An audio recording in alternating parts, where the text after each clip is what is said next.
Hello there and welcome to a brand new Let's Play here on this channel. This is Forza Motorsport 3 for the Xbox 360, developed by Turn 10 Studios and published by Microsoft Studios in 2009. The first Forza title here on the Xbox 360, and this would really begin to mould the modern day Forza experience as we know it. A pretty well received title.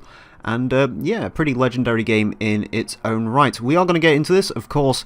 This game is very long. I'm going to do this in a group LP format, but for this first episode, it's just me, just so I don't get talked over as I try and introduce you to some of the basics. Also, apparently the first movie of the game wants to play over and over again. So, let's press A to start. Click on hard drive, because that's where we're going to save this game to. I've installed it to the Xbox 360 currently. Not quite sure if that's going to be a good thing. I know installing games can sometimes have some adverse effects, but we shall see. Basically, my 360 is very loud when it runs games just straight off the disc, so hopefully running it through the hard drive should be better. Also, hopefully it should cut down on some of the loading times, because this game can be a bit of a nuisance to load. Also, there's an announcer. I'm probably going to end up inadvertently speaking over him. I can't hear what he's saying, so I can't really do much about that, I'm afraid. Anyway, we only have one option here on the main menu currently, and that's Forza Motorsport 3. The choice you make will affect which driving assists are activated. We'll choose regular for now, but we can change it later on. Puts the power and potential of hundreds of the world's most coveted cars in your hands. We have arranged a race in the Audi R8 to introduce you to high-performance driving.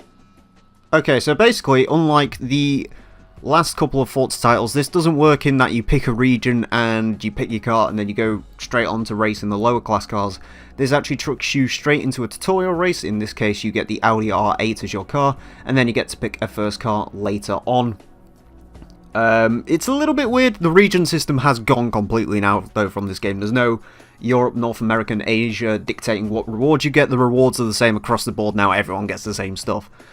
So, I guess the region system was a neat idea, but ultimately it was a little bit pointless, if you ask me, realistically, so it's probably a good thing that it is gone. It was a bit more of a gimmick, more than anything. Of course, playing this on a normal 360S, this is standard hardware. People ask me about emulation stuff all the time.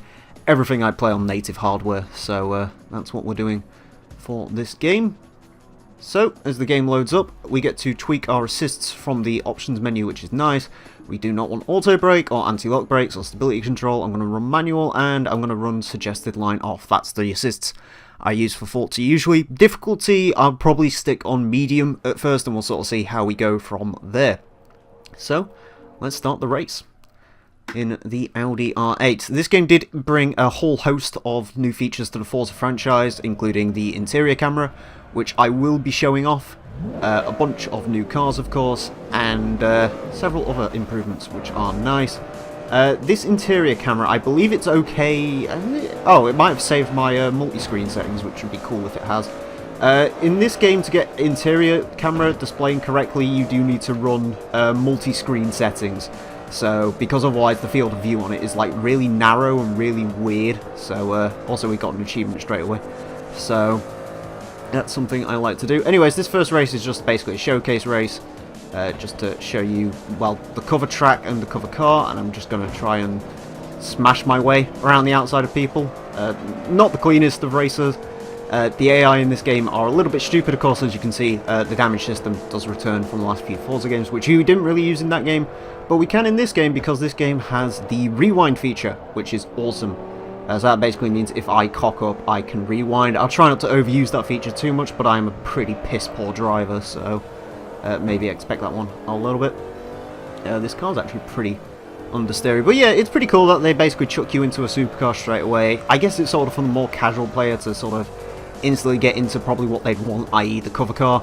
But for people like me, I do prefer to sort of start at the bottom and work my way up, which thankfully you do get to do. It doesn't just give you the Audi R8 straight off the bat as your first starter car. You do actually have a selection of cars to pick from, which we will see shortly. But yeah, this is Camino Viejo. It is its first appearance here in the Forza franchise. Would continue on to Forza 4. Very pretty track, quite a long track as well. There's several different aspects to it, which I'm sure we'll see as time goes on. But yeah, this is essentially where the Forza franchise really started to pick up some steam. Forza 1 and 2, kind of similar games. 3 and 4 are actually pretty similar as well.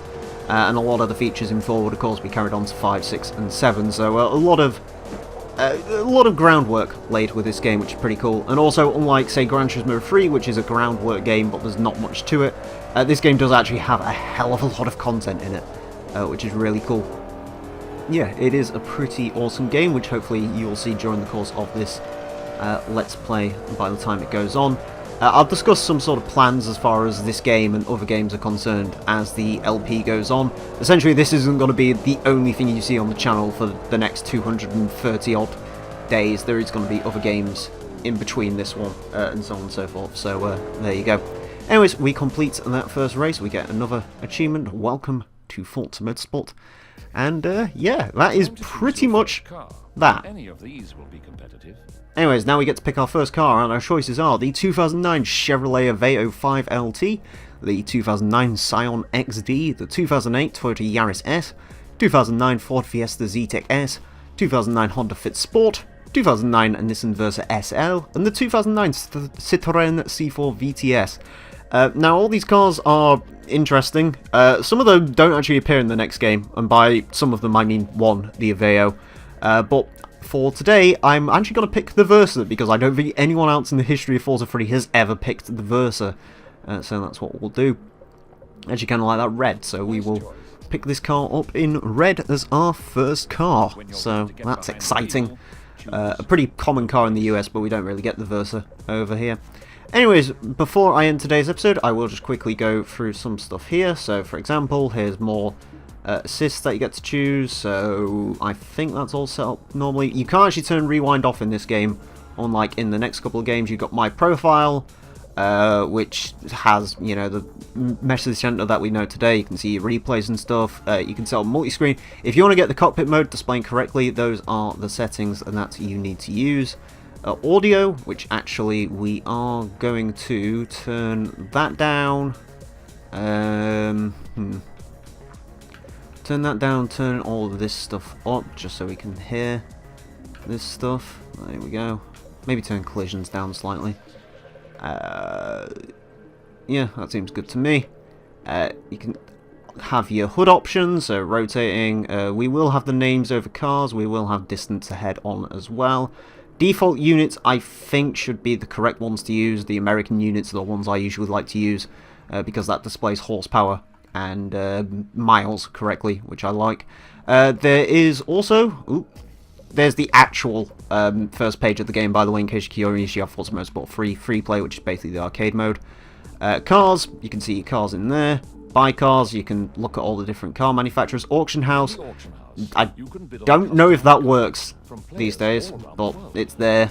Speaking of stuff that doesn't work, the paint shop as well. Upgrade shop, which is kind of vastly outdone from the previous game. You can see all your options here. It's actually quite a nice system.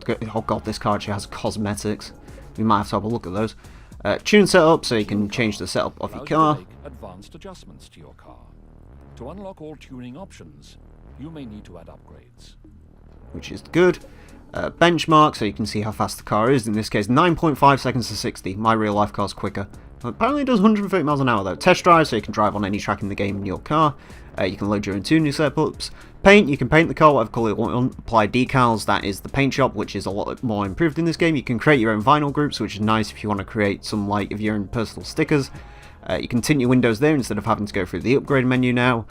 My designs, you can look at designs you've made for cars. My vinyl group, same thing. And then there's just erase paint and decals. Storefront, which doesn't work, I don't think, at the moment. It might work later on. That's where you can design, or you can download paint features and stuff. Apparently I need Xbox Live Gold for that. I do need some investing for gold in this account. Leaderboards, which, the leaderboards. My profile, which we went through, and set difficulty. So there you go. The only other option left to choose is, of course, Go Race, which we are going to do in the next episode. In case you're curious, I'm only doing the event list of this game currently. I'm not going to look at the season play mode. We may go back and look at the season play mode later on, but I find doing the event list just makes things a lot easier in my case, to keep track of, and so on and so forth. So yeah, thank you all very much for watching this first episode. The next episode will be out later today, because I appreciate this first episode hasn't really got much in it, and in that episode, we're going to be driving the mighty Versa. So join us for that, and also there's going to be people in the next episode, so you get to enjoy other people's commentary. So, thank you all very much for watching, and until next time, farewell.